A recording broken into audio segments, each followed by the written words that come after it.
तर स्वागत आहे मित्रांनो तुमचं आमच्या शेती अपडेट या यूट्यूब चॅनलवरती. तर मी आज घेऊन आलेला आहे काही शेतकऱ्यांसाठी काही महत्त्वपूर्ण अपडेट. तर व्हिडिओला कुठेही स्किप न करता व्हिडिओ पूर्णपणे पहा आणि जर चॅनलवर जर नवीन असाल तर चॅनलला सबस्क्राईब करायला विसरू नका. तर सर्वप्रथम आज आपण पाहणार आहोत हवामान अंदाजानुसार पंजाब डक यांनी काही महत्त्वपूर्ण अपडेट दिले आहेत. तर या व्हिडिओच्या माध्यमातून मी तुम्हाला काही महत्त्वपूर्ण अपडेट सांगण्याचा प्रयत्न करणार आहे. तर व्हिडिओला कुठेही स्किप न करता व्हिडिओ पूर्णपणे पहा आणि जर चॅनलवर जर नवीन असाल तर चॅनलला सबस्क्राईब करायला विसरू नका.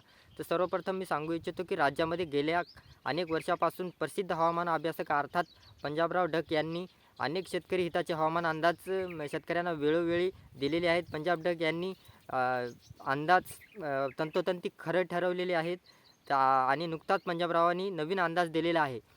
तर पंजाबरावांनी दिलेली माहितीनुसार पुढील 5 दिवस राज्यातील विविध जिल्ह्यामध्ये अवकाळी पाऊस पडणार आहे तर असे वर्तवले आहेत. तर 11 फेब्रुवारी ते 16 फेब्रुवारी दरम्यान अवकाळी पाऊस पडण्याची दाट शक्यता आहे. तर शेतकऱ्यांना सांगू इच्छितो की असे कोणते जिल्हे आहेत त्या जिल्ह्यामध्ये अवकाळी पाऊस पडण्याची दाट शक्यता आहे याबद्दल मी सविस्तर माहिती या व्हिडिओच्या माध्यमातून तुम्हाला देणार आहे. तर व्हिडिओ कुठेही स्किप न करता व्हिडिओ पूर्णपणे पहा आणि खास करून तुमच्या जिल्ह्याची माहितीसुद्धा या व्हिडिओच्या माध्यमातून मी देईल अशी माहिती तुम्ही स्किप न करता पूर्णपणे पहा. तर राज्यातील आपल्याला काही जिल्हे पाहायला गेलं तर नागपूर जिल्ह्यामध्ये पाऊस पडण्याचे पंजाबराव डक साहेबांनी सांगितलेले आहेत. तसेच वर्धा, भंडारा, गोंदिया, गडचिरोली या जिल्ह्यामध्ये अवकाळी पाऊस पडण्याची दाट शक्यता आहे. तर शेतकऱ्यांना पुन्हा माझी विनंती आहे की तुमचं काही शेती जमिनीमध्ये काही पीक असेल, गहू असेल किंवा टाळक्या असेल, इतर कोणतेही पीक असतील तर लवकरात लवकर तुमचे कापणीला पीक आलेले, हातातोंडाला पीक आलेलं ते कापून घ्यावे, जेणेकरून तुम्हाला या अवकाळी पावसाचा फटका बसणार नाही आणि तुमचं नुकसान होणार नाही. तर समोर आपण पाहणार आहोत अकोला, अमरावती, वाशिम, चांदूर बाजार, अकोट, पसद, हिंगोली, बुलढाणा, परभणी, जळगाव आणि अशा काही जिल्हे आहेत. त्या जिल्ह्यामध्ये पाऊस पडण्याची दाट शक्यता पंजाबराव डक साहेबांनी वर्तवलेली आहे. त्यामुळे पुन्हा एकदा माझी विनंती आहे शेतकऱ्यांना, तुमचं शेतामधलं पीक जर योग्य टायमाला जर काढायला आल्या असेल तर नक्की तुम्ही काढून घ्या. जर अवकाळी पाऊस जर बरसला तुमच्या पिकाचं मोठ्या प्रमाणामध्ये नुकसान होऊ शकतं. जेणेकरून सध्याच्या वातावरणामध्ये बदल होत असून तुमचं येणारं पीक जे आहे गहू कापणीला सध्या सुरू आहेत. त्यामुळे तुमचा गहू जर कापणीला आला असेल तर नक्की काढून घ्या.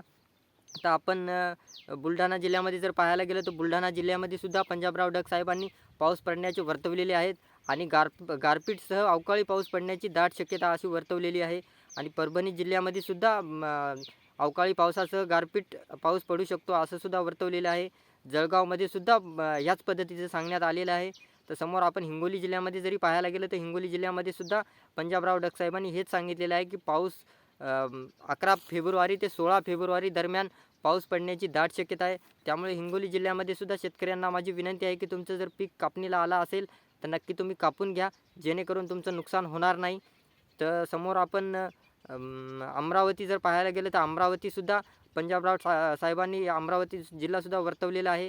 त्यामुळे अमरावती जिल्ह्यामध्ये सुद्धा शेतकऱ्यांना माझी विनंती आहे की तुमचं पीक जर कापणीला आला असेल तर तुम्ही नक्की त्याची कापणी करून योग्य त्या टायमाला तुम्ही त्याचं खळं करून घ्यावे अशी विनंती करतो. आणि आमचा व्हिडिओ जर तुम्हाला आवडला असेल तर नक्की चॅनलला सबस्क्राईब आणि व्हिडिओला लाईक करायला विसरू नका, जेणेकरून असे आम्हीच तुमच्यासाठी नवनवीन व्हिडिओ घेऊन येत राहू.